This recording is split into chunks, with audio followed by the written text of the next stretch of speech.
Olá, eu sou a Thalita Martins, casada com o Daniel Martins, que está aqui, né, comigo nessa aventura de trazer os grandes professores para conversar com os campograndenses e os sul-mato-grossenses também. E hoje nós estamos com o professor Joel Gracioso. Muito obrigada, professor, por você ter aceitado o convite de estar conosco, fazer essa formação para os pais da Escola Harmonia, formação para diretores, professores, coordenadores.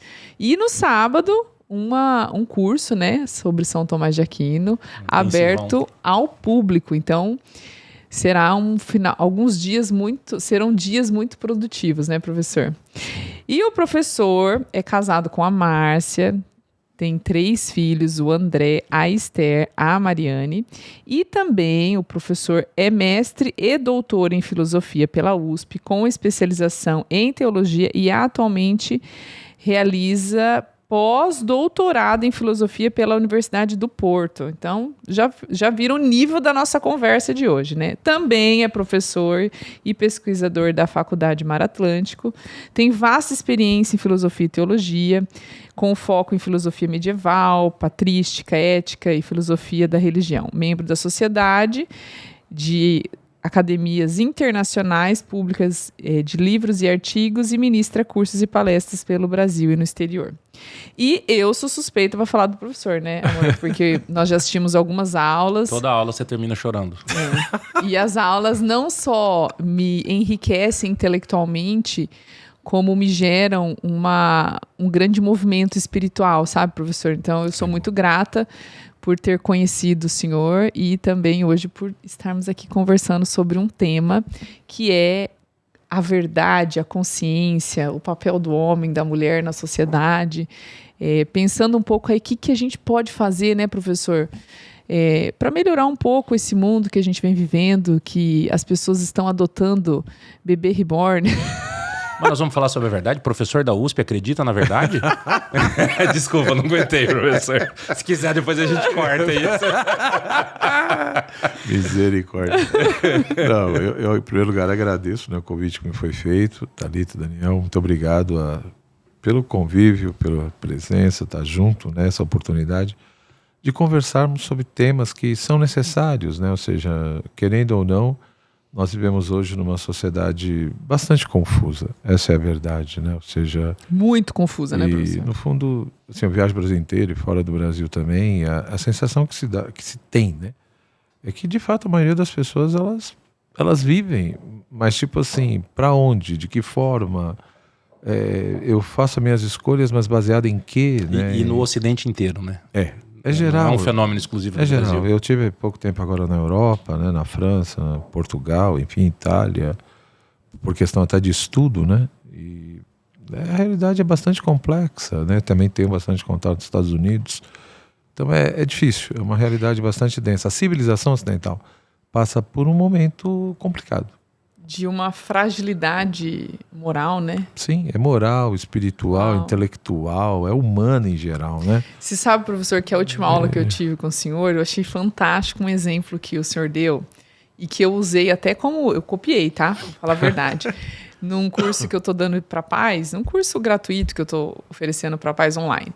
E aí, o senhor falou sobre o quanto as pessoas hoje estão tendo dúvidas sobre coisas que não deveriam ter dúvidas, né? Sobre aquilo que é perene, que é universal, que é imutável. E aí o senhor deu um exemplo que falou assim, hoje eu acordei transrico.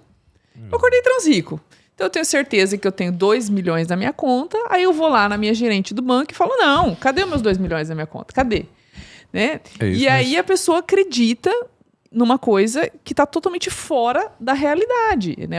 Parece que ela rompe com a realidade. Fala um pouquinho sobre por que isso acontece, professor, né? Eu vejo assim, historicamente falando, quando a gente pega desde o século XVI, XVII, etc. para cá, um monte de coisas foram sendo colocadas em dúvida. Ou seja, se colocou bastante em dúvida a capacidade da razão humana de conhecer a realidade, né? Começou também a se colocar em dúvida a questão dos sentidos, né? Ou seja, em alguns momentos também na Antiguidade, na Idade Média, também se questionava isso, mas não no nível que a coisa, e na proporção que foi ganhando, né? Então chega um momento que você bate tanto nisso, você questiona tanto isso, que você não consegue, você fica com tanta dúvida em tudo e angústia que eu já não consigo mais aceitar, acreditar no que eu vejo. Ou seja, eu tô vendo, eu tô tocando, mas tipo assim, será que é mesmo? Era Né? Chesterton que dizia, Entendeu? né? Que nós vamos ter que provar que a grama é verde, alguma Isso, coisa né? assim. Tem que dizer que a grama é verde, chegar num ponto assim, né? Ou mesmo que você tenha ali uma compreensão, né, intelectual, entendeu? Você fala, não, um triângulo, se é triângulo, tem 3 lados. Mas será mesmo? Será que não pode ter um triângulo com 4? Então, assim, é umas perguntas que você fala... Porque a questão não é ter dúvida e perguntar.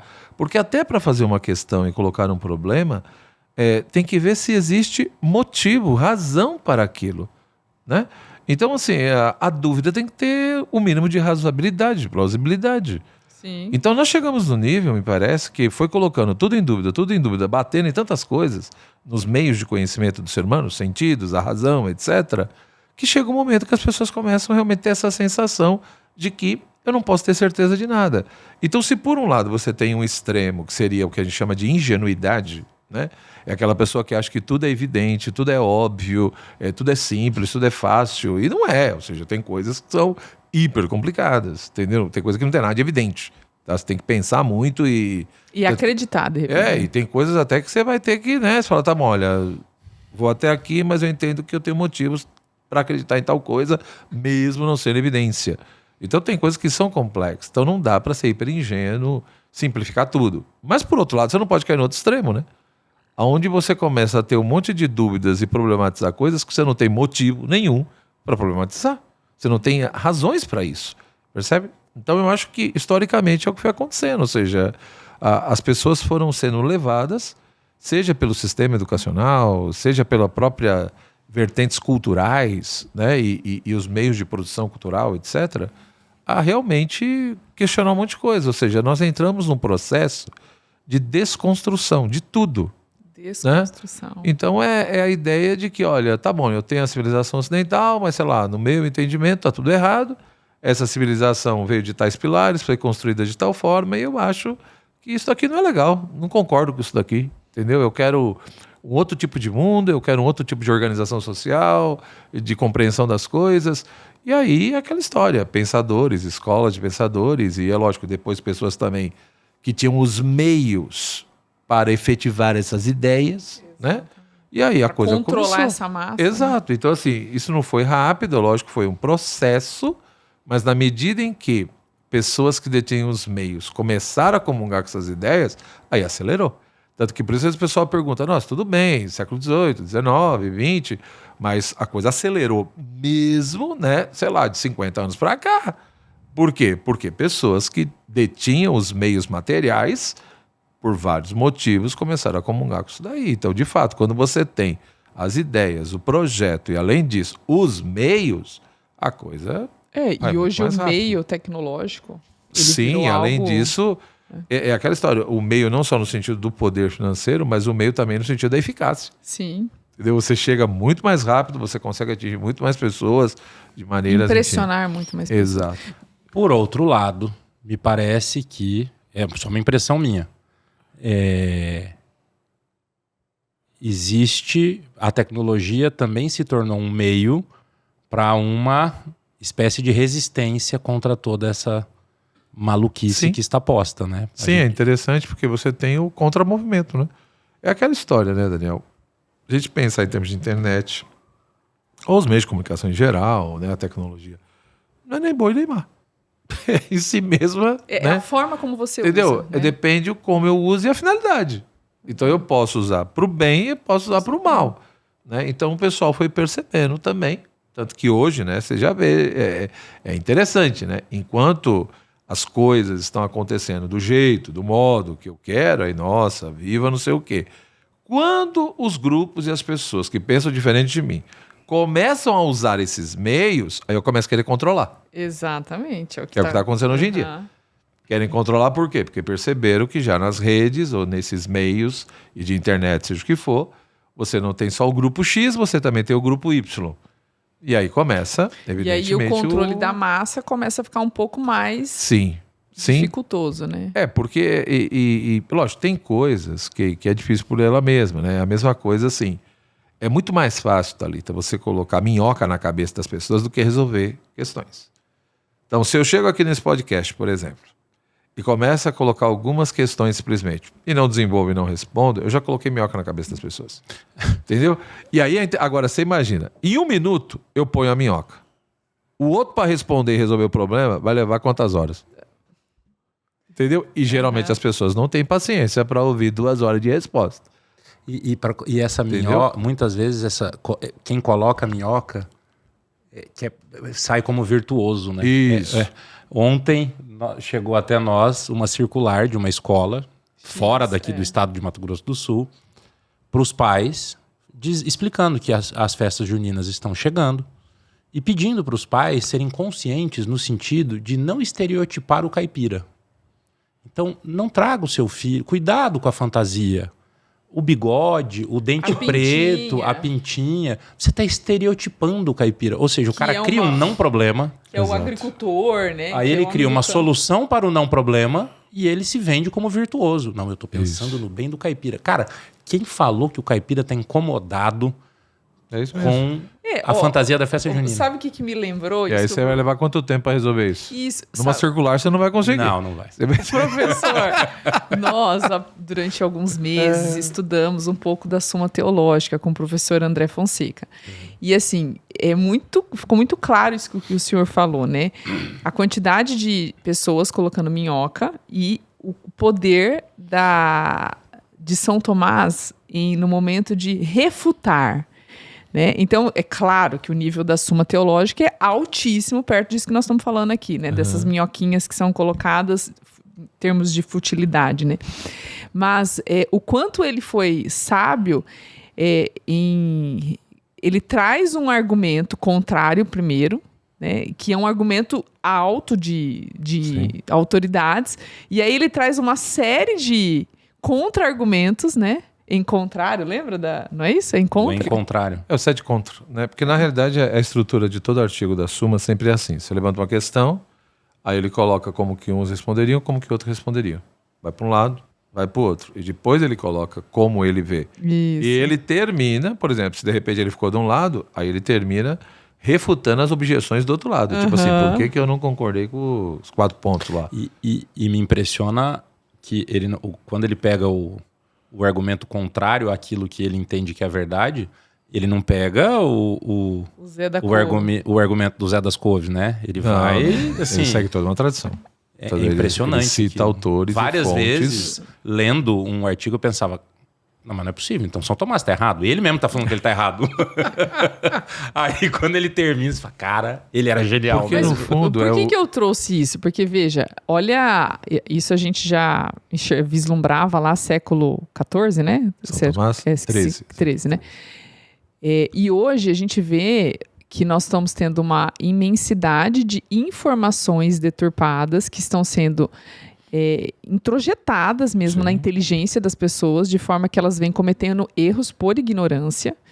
E depois, para a gente poder esclarecer, iluminar essa inteligência, é algo extremamente desafiador. Parece que a gente está nadando numa maré alta, com um barquinho a remo, e no meio de uma tempestade, que as pessoas passam a não querer e não conseguir acreditar na verdade, né? Você tem 2 problemas, né, Thalita? O primeiro problema é o excesso de informação. Vamos ser honestos. Quem tem tempo para verificar todas as informações que você recebe? Entendeu? Ou seja, no fundo eu morro de rir, porque quando as pessoas falam assim, não, mas eu só aceito aquilo que a minha razão entende. Então você não aceita quase nada, fique em paz. Porque você praticamente é uma pessoa profundamente religiosa. Até o ateu é religioso. Por quê?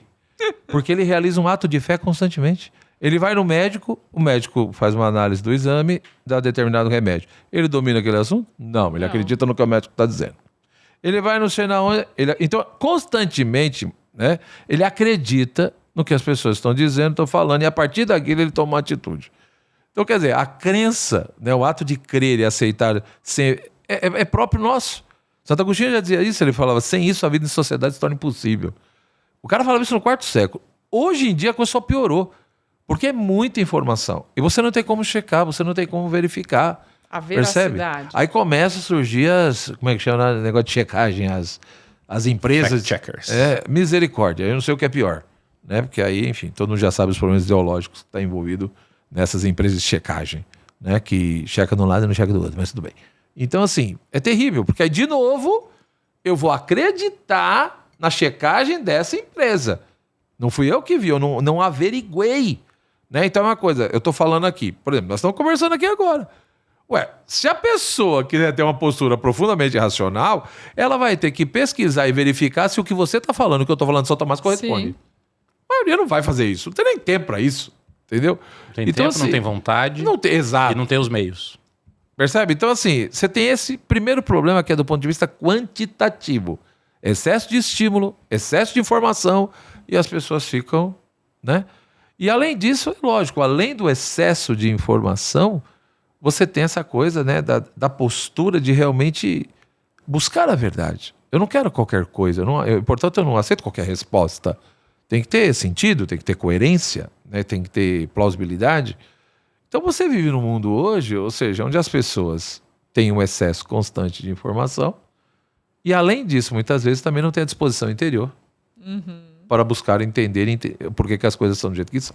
O psiquiatra Fernando Sarrais, que ele acho que é um espanhol, se eu não me engano, ele fala muito que a gente vive num momento do Ocidente em que nós estamos mergulhados numa quantidade absurda de informações e que, por vezes, geram uma dependência, porque parte dessas informações tem um cunho político, econômico, né, por trás de empresas aí. Um interesse. Interesse, né? E ele fala o quanto isso é prejudicial para a capacidade de interioridade do ser humano. Ele está tão focado externamente que ele não entra em contato com a sua interioridade. Isso né? atinge até a vida intelectual. Eu me assusto quando eu vejo na internet, todo final de ano, as pessoas postando quantos livros eu li esse ano. 50, 70, 100, não sei o quê. Sendo que, e aí eu falo como professor e pesquisador, a grande questão não é essa. A grande questão é, primeiro, o que você leu. E segundo, o que é mais importante, se você ruminou o que você leu. Hugo de São Vitor fala. Você percebe? Ou seja, dependendo do que a pessoa lê, ou até relê, aquilo vai fazer um bem para ela e vai ajudar muito mais do que 100 livros que ela leu. O tempo que eu demorei para ler Confissões, entendeu? Eu teria lido acho que uns 18 livros. Então, mas é isso que as pessoas não entendem. E o impacto deste livro na sua vida? Percebe? Então isso é muito sério, quer dizer, em outras palavras, né? A gente vive numa sociedade onde tempo é dinheiro, tempo é não sei o quê. Então, o aspecto quantitativo, ele domina. O qualitativo, ele... Então, assim... Hoje, eu assisti a uma aula, eu estou fazendo um curso do professor Rodrigo Gurgel, de literatura.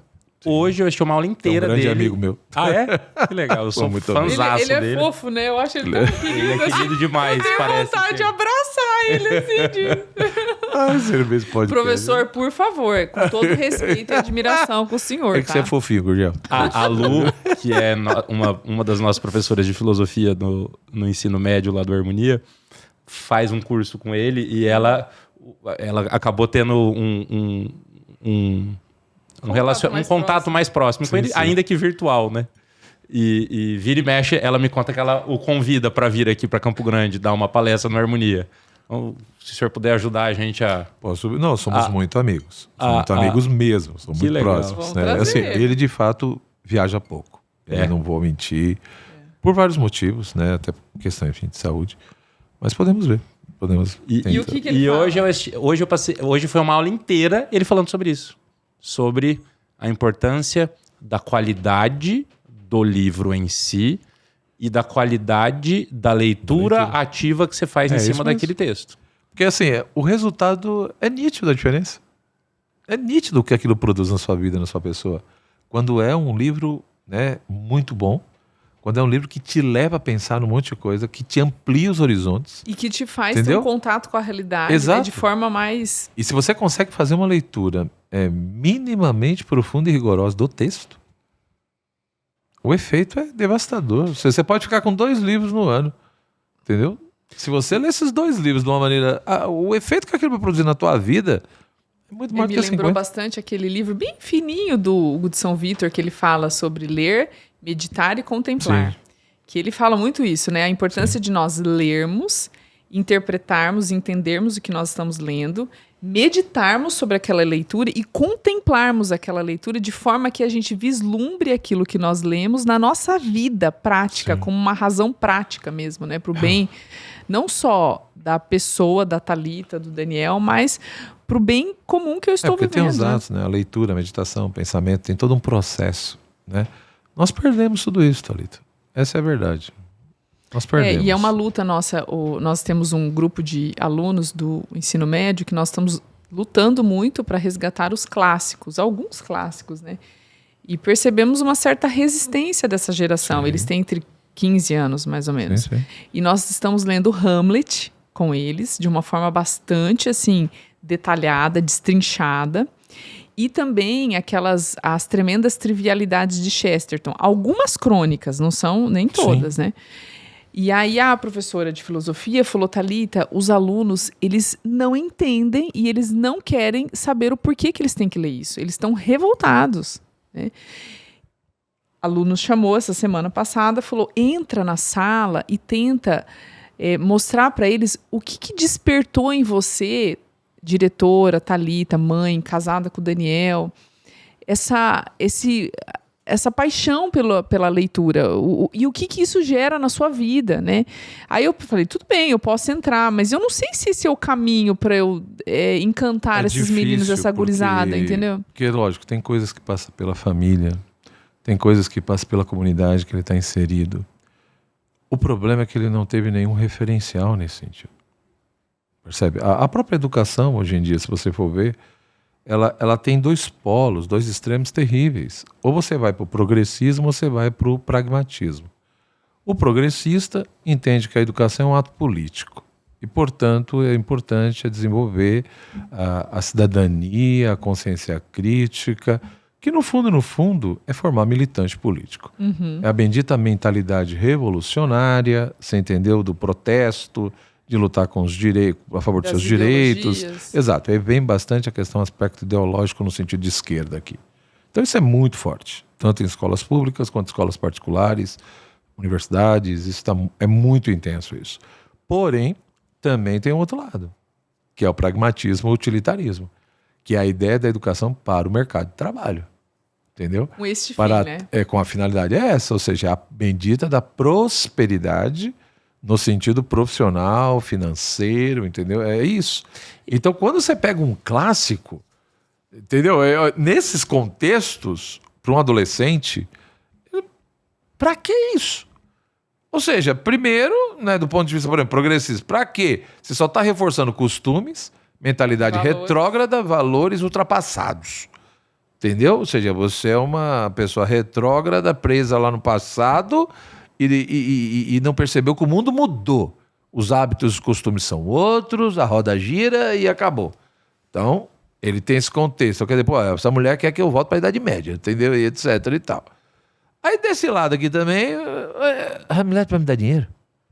Não vai cair no vestibular. Exato. Entendeu? Ou seja, não vai ajudar a eu ser, sabe, próspero, ou seja, no sentido profissional. Não vai me dar um alavancamento financeiro. Pra que eu preciso saber disso? Então é terrível. De um jeito ou de outro, ambas as visões são utilitaristas, né? Sim. Se pensar no sentido, né, são fins diferentes, mas no fundo é tudo como meio, né? É tudo como meio, exatamente. Ou seja, não há uma preocupação, e aí eu acho que é cruel mesmo, né? Na maioria das vezes a educação hoje ela virou o que virou, porque não há uma preocupação no sentido de ajudar aquela criança a se tornar um adulto que assuma a própria vida. Assumir e formar pessoas, né? Seres humanos, né? O padre Leonel Franca falava muito isso quando perguntavam para ele, mas o que é educação? Falava, educação é você pegar uma criança com todas as suas potencialidades e transformá-la num adulto, você entendeu? Que assuma suas responsabilidades. Ou seja, perante Deus, perante a pátria, perante si mesmo, né? Onde ele consiga responder pelas suas escolhas. Ou seja, você desenvolve essas potencialidades naturais. Portanto, ajudar aquela pessoa a ser uma pessoa. Um ser humano. E no sentido bom. Uhum. Não qualquer pessoa. Não um animal, entendeu? Né? Então, assim, que é movido pelos nós perdemos muito isso. Nós perdemos. Isso não quer dizer... Aí quando eu falo isso, às vezes alguns criticam. Veja, uma coisa é você, dentro desse contexto de formar a pessoa, tá bom, eu também vou dar uma certa formação política, tudo bem. Tá? No sentido de explicar o que é política. Não no sentido ideológico de querer enfiar o cara numa política partidária, isso é outra coisa. Então, assim, uma formação política no sentido nobre, é evidente que tem que ter.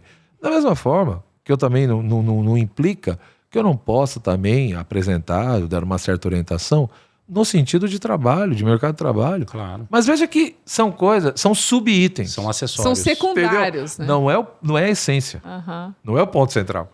Né? São os acidentes. Exato. Ontem nós estávamos conversando, antes de dormir, ontem, não lembro, sobre o ideal. Que o ideal, ele é algo praticamente inatingível, né? E decorrência disso, a gente está o tempo todo buscando se desenvolver quanto pessoa, né? Quanto ser humano, para atingir esse ideal.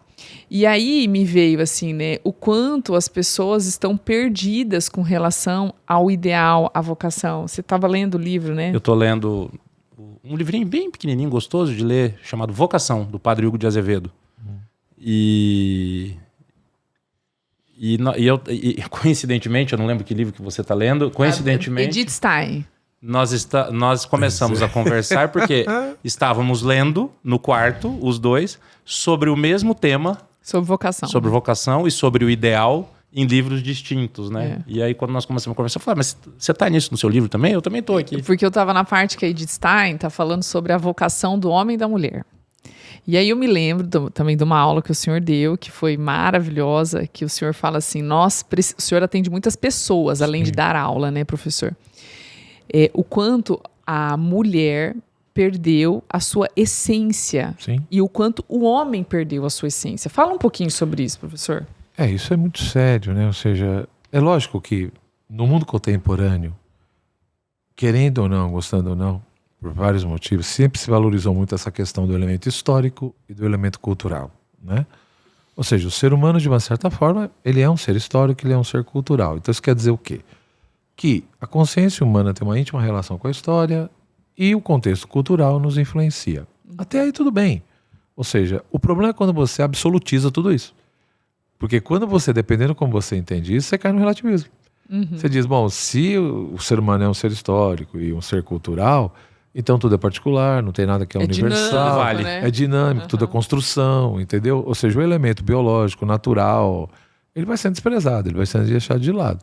Então é óbvio, quando a gente fala homem e mulher, existem elementos, né, da identidade do ser homem e de ser mulher que são culturais, que vai variar, tudo bem. Mas existem elementos que não. Universal. Exato. Me parece que essa é a dificuldade, né? Então é óbvio que você passa por vestimenta, atitudes, tem coisas que são culturais. Você vai na Ásia, vai na África, vai na Europa, sim, você vai ver a diferença. Sim. Entendeu? No próprio ser homem e ser mulher. Então tem elementos que são diferentes Na e Escócia tudo bem. é super masculino, o homem usa saia. Entendeu? Então assim, tudo bem. Mas ao mesmo tempo, o problema é quando você nega aqueles elementos basilares. Os universais. Exato. Essa que é a grande questão, né? Quando você, por exemplo, ao tal ponto, se um homem ele é muito firme, né?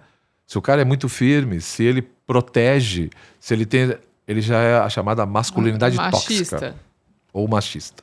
Não, isso é do homem. Ou seja, o homem que é homem, ele vai ter isso, ele vai ter essa coisa da proteção, ele vai ter essa coisa da força, ele vai ter essa coisa da firmeza. Do cultivo, né? Do trabalho. Então, né? Tem um meme, tem um meme que é uma foto do Clint Eastwood segurando o chapéu, assim, dando uma olhada de lado, e embaixo escrito algo como assim, viva a masculinidade tóxica, algo desse jeito. Entendeu? Então, assim, é óbvio que o ser homem, o ter firmeza, o lutar, o proteger, enfim, essas iniciativas. Produzir riquezas, né? Isso não quer dizer que você vai ser um troglodita. um troglodita, não é isso? Eu posso ser uma pessoa extremamente educada, você entendeu? Tratar bem as pessoas, tratar bem minha esposa. Protetora até, né? Proteger tudo. E não precisa ser grosso, entendeu?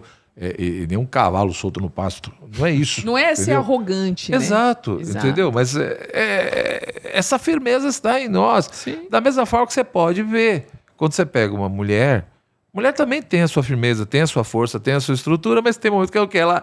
É interessante isso. Ela acolhe, tem momentos que né? ela... Né, essa coisa do gerar a vida, do acolher, do unificar, Do isso está muito na tecer, mulher. né? Então você pode dizer, você pega uma liderança feminina, como que ela exerce? E você pega como que exerce? Não é exatamente a mesma coisa. Você entendeu? Então não é questão de quem é melhor. É diferente. Ponto. É a né? essência segundo tanto a natureza biológica quanto a graça, né? Eu vejo, por exemplo, em termos de família. A minha família sempre foi muito unida. Tenho várias irmãs, tem meu irmão, não sei o quê, os sobrinhos. Enquanto minha mãe estava viva, né, e meu pai, tudo, não sei, era tudo junto, Natal, né, Páscoa, não sei mais o quê, etc. Minha mãe morreu. Foi esvaindo. Quem é que conseguia? Meu pai não conseguiu. Entendeu? Então, assim, não adianta. Então, a mulher, ela tem essa coisa de, né? Você pega, por exemplo, como professora. Exato, aham. Você entendeu? É Como que eu vou interessante colocar, isso. professor? A gente tem educação infantil, né? Começamos com berçário, 4 meses. Como que eu vou colocar um homem num berçário? Ele não sabe ninar. Desculpa, tem homens que sabem ninar. Sim, é tudo eu certo. não sei. Mas ele sabe ninar o filho dele, né? Que E eu ele tentei tem já. uma relação diferente. Agora, a relação ali do cuidado, da sensibilidade de Sim. entender o que a criança precisa. É que não é, veja bem, quando a gente fala isso, né, para o pessoal entender, tá bom, mesmo que tenha, suponhamos, né, um rapaz, um homem que tenha isso, mas é uma minoria. A hora que você põe no todo, você entendeu? Estatisticamente é nulo. É isso. Então, assim, não é que é excludente no sentido, ó, Sim. nenhum homem. Não, tá bem, tem um ou outro que não sei o quê, tá, e nem por isso deixa de ser homem. Isso. Agora, Aham. no geral, Sim. quem consegue exercer melhor? Essa é a discussão. Entendeu? Acho que era Camille Paglia, né? Que é uma feminista, etc., Sim. uma das primeiras. Ela, por exemplo, coloca isso. Ela mesma chega ao ponto, e que é feminista, questionando e discordando de outras. Sim. Né? E ela dá um exemplo, que ela, eu não sei se era em Nova York onde ela morava, eu não lembro exatamente o local, que ela falava, era 1h da manhã, neve caindo, acabou a energia, acabou tudo, um frio horroroso. Aí ela, de repente, começou a chegar os caminhões, né, para resolver os problemas, ou seja, uns 20 homens lá fora, no frio, metendo o pé na neve, subindo em poste, não sei mais o quê. Ela falou, eu olhei pela janela e nunca fiquei tão feliz de ser mulher. Uma feminista dizendo isso. Hoje, isso... Entendeu? Uma feminista. E aí ela diz isso, ela fala, por quê? Ela fala, olha... E ela fala mesmo, eu defendi o feminismo, ela falou, não é que ela é contra, ela falou, porém, no entendimento dela, parece que a gente está ultrapassando uma linha amarela muito perigosa. Ela falou, a gente tem que entender, tá bom, em tese, tá bom, é liberdade, cada um trabalha onde... Tá. Só que no concreto, na prática, é nítido Sim. que tem profissões que as mulheres estão melhor, tem profissão que os homens estão... É isso, ela falou. Você já imaginou 20 mulheres lá fora, 1h30 da manhã, tendo que carregar aquelas árvores que caíram, ou subir no senão? Ele falou, então não é que é proibido, né? Não, mulher não pode fazer isso. Só que, tá bom, talvez uma ou outra vai lá fazer aquilo. E não tem problema nenhum. E não Ih, tem tá problema, tudo isso aí vai com certo. Deus. Mas- Mas a maioria não vai. Não, e a gente não precisa ir longe, né, Você professor? entendeu? Dentro da casa, vamos lá, quando a gente olha para minha casa, eu, Daniel, as crianças, eu tô muito mais focada pela minha essência nas necessidades das pessoas da minha casa, da minha filha mais velha, do meio, do bebê, né? O que cada um tá precisando na fase de desenvolvimento que eles estão, por que aquele acordou mais choroso hoje, aquele outro briguento, o que tá acontecendo? O homem, ele tá preocupado se o encanador chegou para arrumar uma coisa que está estragada, ou se ele conseguiu trocar lá a luz, se o carro da mulher tá com o pneu resolvido. É diferente, as Ah, preocupações. nossa. Um tá muito mais ligado a coisas, a resolver Eu falo problemas como pai, materiais, eu e o tenho outro a pessoas, né? Eu tenho 3 filhos, por exemplo. Para mim, eu sempre era nítido isso. Né? Quando os 3 estavam com medo, por exemplo. Estava com medo, negócio de proteção, procurava quem? Me procurar. Pai, que barulho é esse? Pai, entrou alguém na casa? Pai, não sei o quê. Entendeu? Tava doente, com dor, A mãe. não sei o quê. Aquela mima, né? Aquela denguinho. É a mãe. Exatamente. Então, assim, a mulher, ela tem uma sensibilidade, ela consegue perceber detalhes que o homem não percebe. Acho que todo mundo, por exemplo, já passou por aquela sensação, até a percepção do cérebro do homem é diferente do cérebro da mulher. Sim. Porque quantas vezes eu lembro em casa, sei lá, a Márcia tá tomando banho, por exemplo. Aí eu tô lá no quarto, tô lendo.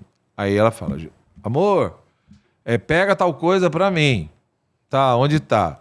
Guarda-roupa, primeira parte, de cima pra baixo, na terceira gaveta, do lado direito. Ou seja, Mapeou. Manual de instruções tá perfeito. Abrir, braço assim, terceiro, lado direito, pega tal coisa. Você olha, não tá aqui, eu não achei.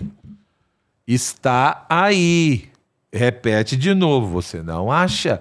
Aí vem a sua filha. E acha. Ela nem olha direito. Ela simplesmente chega, tá aqui. Então, o que acontece aí? É lógico, o pessoal que acha que tudo é cultura, vai dizer, não, é porque a menina já foi educada desde pequena a ser escrava, a ser submissa e não sei o que, etc e tal. E o homem, como ele foi educado para ser macho mandão, ele é relaxado e nem presta atenção nas coisas. Não é só por isso. Sim. Você percebe? Ou seja, talvez em algumas situações seja, não sei o que, mas no geral não. Então, assim, existem estudos que mostram isso, entendeu? O próprio processo de funcionamento do cérebro do homem e da mulher são diferentes. Claro. Se, por exemplo, dirigir de noite ou dirigir de dia, a percepção de detalhes ou do geral. Você entendeu? sabe que então, a gente assim, passou por uma situação muito engraçada esses dias. O do meio tinha uma competição de judô. E a mais velha foi lá, colocou Rafael, Harmonia no rosto, pintou o rosto dela, do primo, para fazer a torcida. Aí, no final da competição, ele ganhou uma medalha e um pirulito. Um geladinho, né? Geladinho. Aí, ele pegou o geladinho. Quem que ganhou? Quem que competiu? Ele, né? Pegou e comeu o geladinho. Ela foi pedir um pouquinho do geladinho, ele meio que só deu e tirou, né? Ela falou, eu me preparei, eu arrumei a torcida, eu levei as pessoas, eu coloquei o nome dele no meu rosto. Aí ele falou assim, mas eu não pedi pra você fazer nada disso. Exato, porque você quis. Ele é prático, entendeu? Ela tá envolvida. Olha, eu vi vontade de rir, mas eu falei, não, respira e faz a mediação. Uma é menina e o outro é menino. Nós vamos ter que... É a mesma coisa, não adianta. Eu vivi muito isso na minha casa. Às vezes eu respondi fazer determinada coisa e a maneira de responder, não sei o que, tudo. Aquela coisa mais firme. Eu começava a chorar. A minha esposa, mas também você precisa falar assim. Mas eu falei, normal, não cheguei ninguém, percebe? Ou seja, aí o menino, você sai no tapa, você já resolve, entendeu? Também, pronto, acabou. Hoje eu dei o exemplo mais cedo para um colega com quem eu estava conversando. Assim, aquela história, os nossos ainda estão naquela idade dos amigos, do amigo ou da amiga, que fala assim, eu não sou mais seu amigo. Uhum. Aí a Luísa fala, pai, a fulana falou que não é mais minha amiga, e não sei o quê, e conta aquilo. E a de uma forma intensa, né? Detalhes. Detalhes fala, tão pequenos. Escuta, ela precisa falar. Ela só precisa escutar. Ela precisa falar, escuta. Aí tá bom, eu fico escutando.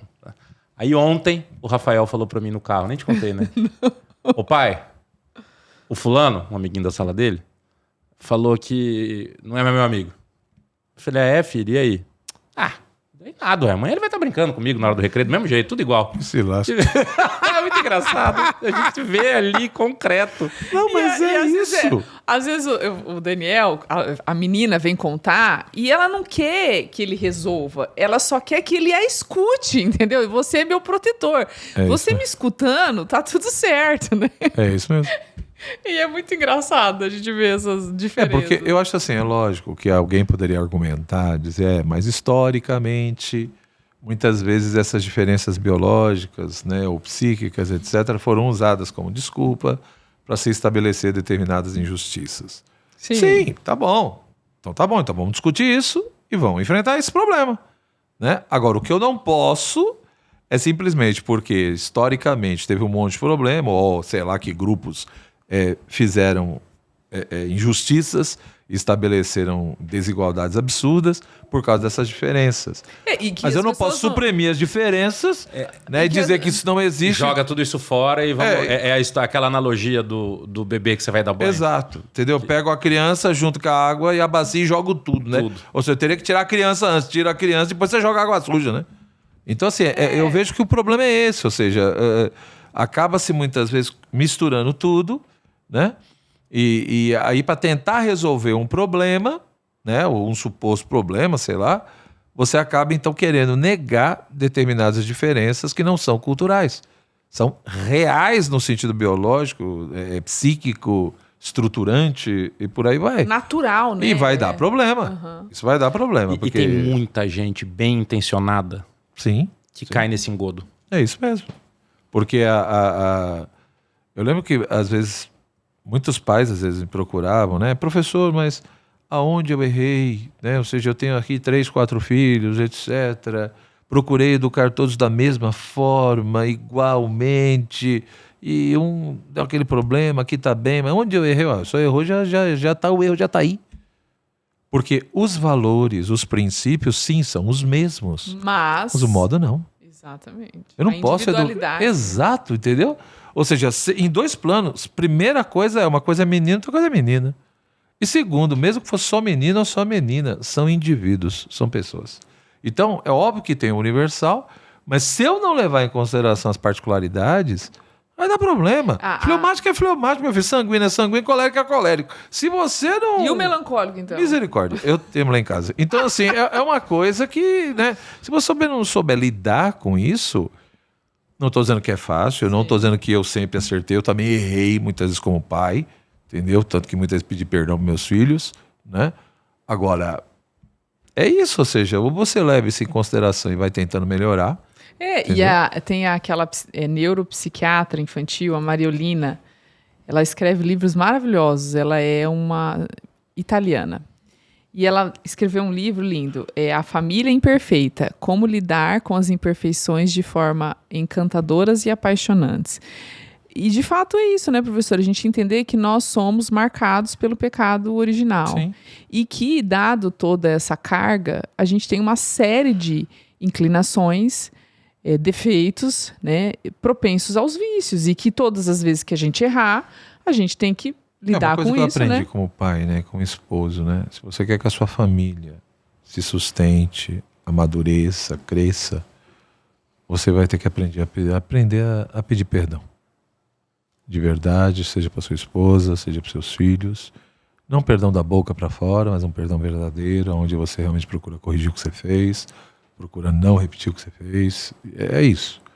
Você vai ter que ter humildade para reconhecer que muitas vezes falou o que não devia, fez o que não devia, ou se omitiu na hora que deveria ter feito, e por aí vai, né? Então é ter essa humildade de reconhecer que muitas vezes não sabemos o que deveríamos saber, não fazemos o que deveríamos fazer, e por aí vai. Entendeu? Esse excesso, eu acho que às vezes esse excesso de conforto que nós temos vivido ultimamente, que, claro, tem lado positivo, é muito gostoso, eu não sou contra o conforto, em hipótese alguma, mas esse excesso de conforto parece que está deixando as pessoas meio... Não é nem moles, às vezes me parece que tem pai que está ficando anestesiado e não consegue perceber. Tudo que é muito fácil é complicado, né, Daniel? Vamos ser sinceros, tudo que é estranho, por exemplo, uma pessoa que sofre muito, entendeu? É espoliada, é evidente que isso gera trauma e um monte de problema. Mas uma pessoa também que não, sabe, ela não precisa enfrentar nenhum obstáculo, nenhuma barreira, não precisa lutar, isso também é problema. Ela não tem repertório, né? Você percebe? Então, assim, é aquela coisa bem de esporte, né?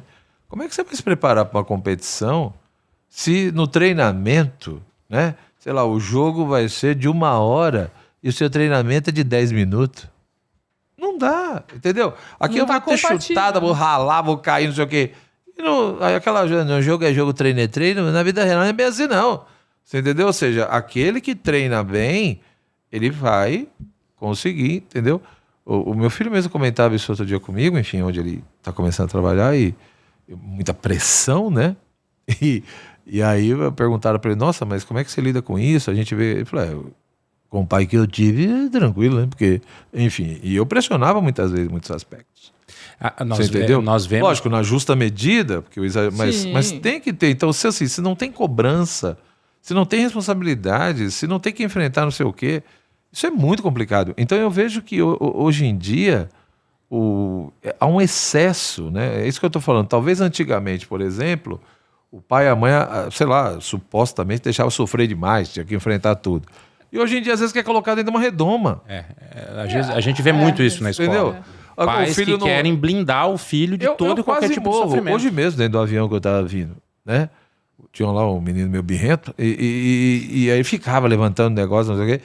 Aí não sei o que ele fez, ele acabou machucando um pouquinho o dedinho, né? Pegou uma coisa, mas ele pegou no dedo. O que a mãe fez? né? Em vez dela corrigir e conversar, olha, tá vendo? Você fez, Eu avisei, não parou. eu expliquei. Então agora, aguenta a dor aí um pouco, daqui a pouco passa. Não. O que ela fez? Que é o que a maioria faz, né? Ai, coitadinho. Ai, o dedinho dele. Ai, janela Ai, que maldosa. Janela, vem cá, deixa a mamãe dar um beijinho no dedo. Você está criando um monstro. Você está criando uma cobra que vai te picar depois. Na melhor das hipóteses, tá criando uma pessoa Entendeu? que vai sofrer muito mais do que precisava sofrer. É porque entendeu? Então, assim, o sofrimento, ele permite que você viva uma série de emoções e sentimentos negativos, mas que se você superar aquilo, você vai ter a capacidade de entender, puxa, eu tive essas e essas estratégias e atitudes, por meio delas eu consegui ressignificar o medo, a insegurança, a tristeza, a raiva, e agora eu estou bem. Então isso vai criando um repertório de vida para a pessoa, para ela saber lidar com a circunstância da vida, né? Você vai ter que saber lidar com as frustrações. Sim. Querendo ou não, a dor, sofrimento, frustração vai te atingir em algum momento, né? Agora, se você não desenvolve resistência, força, eu diria que hoje em dia, para mim, a virtude que mais falta é fortaleza. E humildade. Eu né, nunca você? vi. Ah, não, essa já, né? Esquece. Que aí é pior. Aí é o casamento infernal perfeito, né? Porque aí a pessoa é fraca, você entendeu? E soberbo. Mas como ela é soberba, ela acha que é forte. Aí Ela é vaidosa. Ela se sente Você entendeu? forte. Ela é uma. O Fábio Gurgel, nosso professor, seu colega de busca da verdade, né? Como professor. O Fábio é aluno na nossa turma, na classes 1, e professor também, né? Ele tem uma expressão que eu acho ótima. Ele fala, cara, é por isso que eu amo jiu-jitsu. O cara, ele pode acordar se sentindo faixa preta. Beleza, cara. Vem aqui pro tatame. Vem aqui comigo. Você vai ver como que é um cara se sentindo... Um faixa branca se sentindo faixa preta. Ele vai ser tão amassado... A realidade se impõe rapidamente, entendeu? Aquilo que a gente falava até no começo, né? Ou seja, todo esse contexto que a gente está falando. As pessoas, como eu falava, bateram tanto nessa coisa dos sentidos da razão, etc. E chega um momento, já que eu não tenho condições de realmente captar a realidade... eu começo a viver de desejos. Exatamente. Eu vivo de desejos, ou seja, eu vivo de projeções. Então isso é muito perigoso, quer dizer... Fantasias. É exato. Então assim, tudo bem você, olha, eu gostaria que fosse assim. Você pode até gostar que fosse assim, mas é ou não é? E tem um movimento, né, professor, de um grupo de pessoas que assim, elas querem progredir, mas elas não têm força para progredir dentro das suas próprias casas. Aí elas, como elas não conseguem dominar a sua própria vida familiar, Sim. elas querem que o ambiente externo se adeque a elas. Isso, e é um nível de dissonância cognitiva, né? Porque a pessoa até tem boas intenções, Sim, mas sim. ela não quer ter o esforço mínimo dentro da casa dela, do lar dela, como mãe, Sim. como esposo, como filho, mas ela quer que lá fora as pessoas atendam as demandas e as necessidades dela, entendeu? Porque ela quer que aquilo Então, mas seja veja, atendido. olha que interessante, como isso é reflexo daquilo que a gente estava falando. Se não sou eu, e não é a minha inteligência que tem que se adequar à realidade, você percebe? No sentido teórico, epistêmico, né? Então, se a verdade não é a adequação da minha inteligência com a realidade, Sim. mas o que interessa é como eu me sinto e os meus desejos, e não que a realidade é essa em si mesma, então, não posso conhecer a realidade, então, na realidade, eu vou fazer de tudo para aquilo lá se adaptar a mim. Então, quer dizer, do ponto de vista prático, é consequência, né? Ou seja, eu simplesmente vou desdobrando isso. Então, quer dizer, eu começo... A minha inteligência não se adequa à realidade. Aí depois eu inverto. Então, é a sociedade Que tem que se adequar. que tem que se adequar a mim. A escola tem que se adequar a mim, os médicos Entendeu? têm que se adequar a mim. Porque, no fundo, se a própria realidade é que tem que se adequar ao como eu me sinto, não importa a realidade em si, importa como eu me vejo e me sinto. Então, o restante também. Então, esse restante também vai ter que se adequar à minha família, né, etc e tal. Então, é uma coisa, assim, assustadora. Só que isso gera, evidentemente, um caos social. Exato. Porque aí vai começar, já está acontecendo isso, vai começar o quê? Muitos conflitos sociais. Entendeu? E quando você não tem as devidas mediações que passa pela razão, que passa pela educação, que passa não sei por onde, só sobra a violência, só sobra a força. Isso é muito triste. É. Entendeu? É por isso que você vê vizinho matando vizinho, você vê no trânsito aquelas coisas absurdas, você entendeu? O homem se reduziu às questões mais primitivas dele. Porque só sobra força, Thalita. Ou seja, se não tem mais quem é que vai vencer? Quem tiver mais força. Só que mesmo quem tem força, uma hora vai cair. Por quê? É aquela história, pô, eu sou o fortão aqui, tô derrubando todo mundo. Tá, uma hora os outros vão se unir pra derrubar eu, pra depois voltar a brigar entre eles. Fica em paz.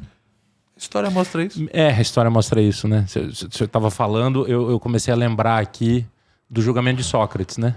Parece que foi ontem, né? Uhum. Não, o julgamento de Sócrates, e aí a gente falou, quando a gente estava lendo a Apologia de Sócrates junto com a Quaresma.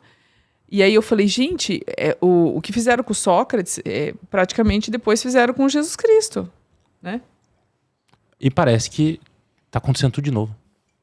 As pessoas que apontam a verdade, muitas vezes, têm sido totalmente...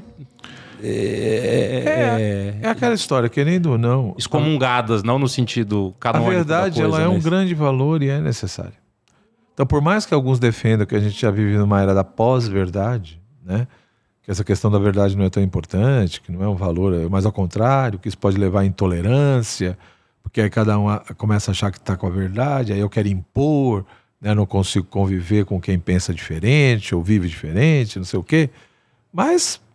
primeiro que para mim não são coisas antagônicas, né? Eu posso muito bem ser uma pessoa que respeite determinadas diferenças, etc., seja pensamentos ou estilos de vida, não vou matar os outros, mas ao mesmo tempo isso não quer dizer também que a verdade seja relativa, né? E a grande questão, eu acho assim, são as consequências, né?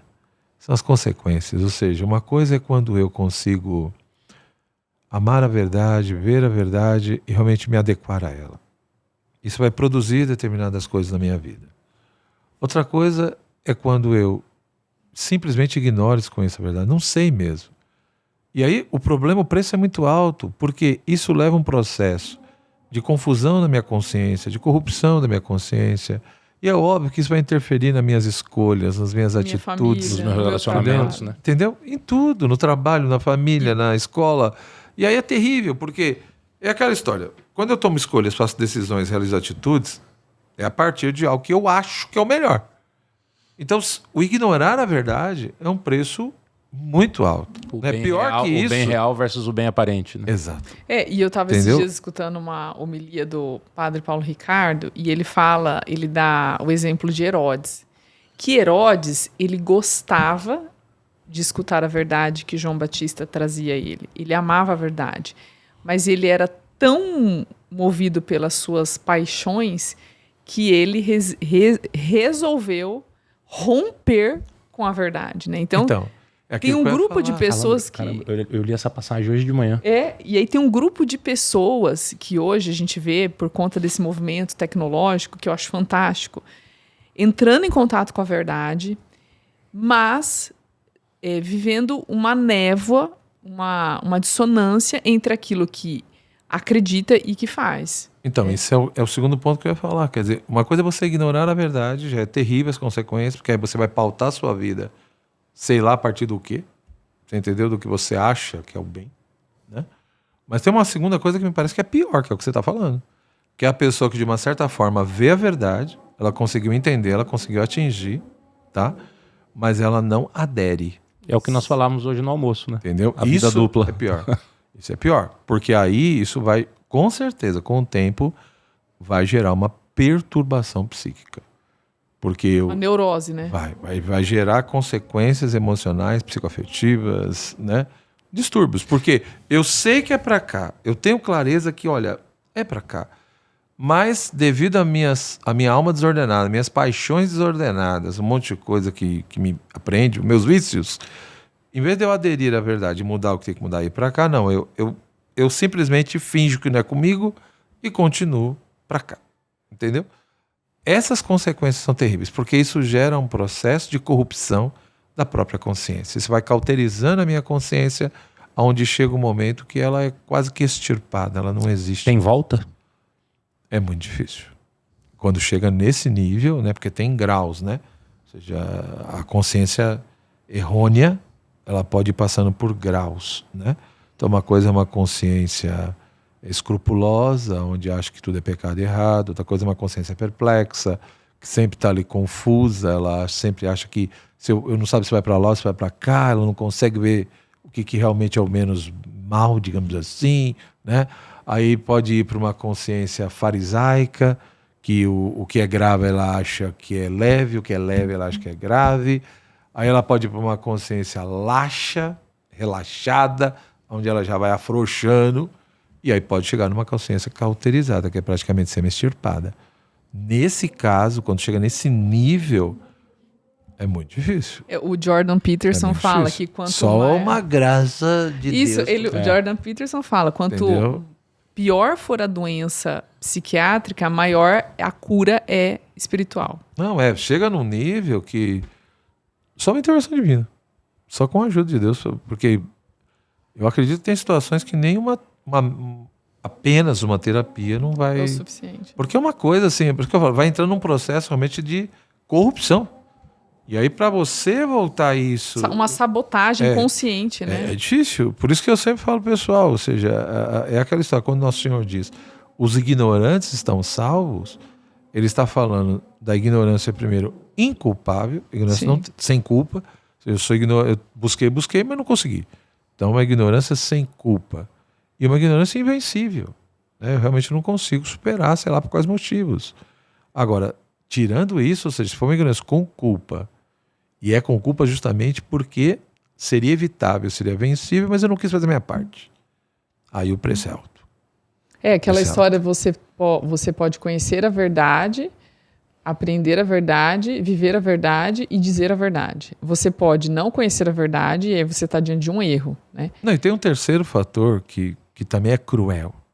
Porque às vezes a pessoa ela busca a verdade, né? Hoje em dia está na moda falar isso, né? Buscar a verdade, buscar a verdade. Muitas vezes a pessoa busca a verdade, Thalita, não é porque ela ama a verdade. Ela busca a verdade por causa de supostos benefícios ou prazeres que o conhecimento traz. Sim, a vaidade, né? Entendeu? Então eu não quero a verdade. Eu quero as consequências benéficas que o conhecimento da verdade me dá. Sim. E aí o que acontece? Chega uma hora fica paradoxal. Porque eu vou conhecendo a verdade, mas eu não me adequo a ela. Por quê? Eu não quero a verdade mesmo. Não é que eu amo a verdade. Eu amo o que vem junto. Entendeu? E aí, como eu amo o que vem junto e não a própria verdade, isso vai gerar problema e angústia. Porque aí eu conheço, mas não estou me adequando, entendeu? É o jogo da conveniência. Ou seja, isso, eu estou conhecendo e está dizendo, não é por aqui. Mas aí me convém continuar por aqui por causa lá do joguinho de prazer, fama e glória que eu gosto, entendeu? Então, a vanglória, né? Exato. Gente, maravilha, mas nosso tempo acabou, professor. Passou rápido. Passou muito rápido. Caramba. Poderíamos ficar aqui mais... Ainda bem que hoje à noite a gente vai continuar ouvindo. Hoje o tema é intenso, né, professor? Sim. Consciência e verdade. Consciência Então foi só um verdade. esquenta Isso. para a nossa noite. Hoje é para os pais da escola, Hoje é né? pros pais, a palestra para os pais da escola. Amanhã, formação para os diretores sobre antropologia. Né? Isso, E à à tarde, educação clássica e moderna. E sábado, São Tomás. São Tomás de Aquino, né? Nossa, vamos fechar com chave de ouro. E aí, sábado, um churrasco pro professor, uma rabada. O que o senhor prefere? Eu Epocler. Depois do almoço Depois de hoje, eu preciso de 3 dias de jejum. Hoje o Daniel levou o professor numa churrascaria de Campo Grande. Olha, eu tô até agora sonhando com boi, mas enfim. Foi bom, mas é que eu não tô mais acostumado muito, então. O professor tá... Graças a Deus. Né, ordenado fisicamente, Graças né, a professor? Deus. É uma luta, não é fácil, não. É uma... Todos nós, professor. Hoje de manhã eu comi um omelete com café sem açúcar, mas eu falei, eu queria estar comendo um croissant de chocolate. Mas isso é importante, né? Eu acho que é aquela história, né? Tudo isso não é mal, mas passa a ser mal na medida em que você não tem temperança, né? Na medida em que você não tem moderação. Então aí vira um problema. Vamos voltar, né, professor, quem sabe um dia, para falarmos sobre Santo Agostinho também, né? Quem quiser me acompanhar, eu estou nas redes sociais, né? Só no Instagram, procurar por Joel Gracioso. Tem meu canal no YouTube também, né? sempre procurando por Joel Gracioso. Não professor, mas... E se inscrevam no canal do professor. E no meu canal aqui, tá, gente? Thalita Martins Educa. Diz que a gente tem que falar pra se inscrever, professor. Não tô acostumado. Se inscreva lá. Se inscreva no canal do professor Joel Gracioso e Thalita Martins Educa. Aí tô no Instagram e tem meu site, Sim. que é o www.joelgracioso.com.br. Na parte do site tem lá toda uma parte gratuita com os artigos que eu já escrevi, tem bastante coisa. Tem lá também a parte dos vídeos, quem quiser entrar por lá. E tem uma parte chamada Studium, né, em latim, que é onde ficam os meus cursos. Então agora mesmo está na moda, né, por causa do novo Papa que é agostiniano, todo mundo fica falando de Santo Agostinho. Então tem vários cursos lá sobre Santo Agostinho. Então quem quiser ser meu aluno, nessa plataforma Studio, são cursos gravados, aulas gravadas, no máximo 4, 5 aulas. E sobre vários temas, a felicidade com Santo Agostinho, como estudar Santo Agostinho, e por aí vai. Então quem quiser dar uma olhada... Gente, consumam. O professor Joel é fantástico, de uma sensibilidade didática maravilhosa. Obrigado. Muito obrigada, professor. Obrigado, professor, por estar aqui em Campo Grande conosco. Eu que agradeço. Muito obrigado. Foi muito bom e sempre uma alegria estar com vocês. Que Obrigado. bom. Obrigada a vocês que estão aqui conosco e até a próxima.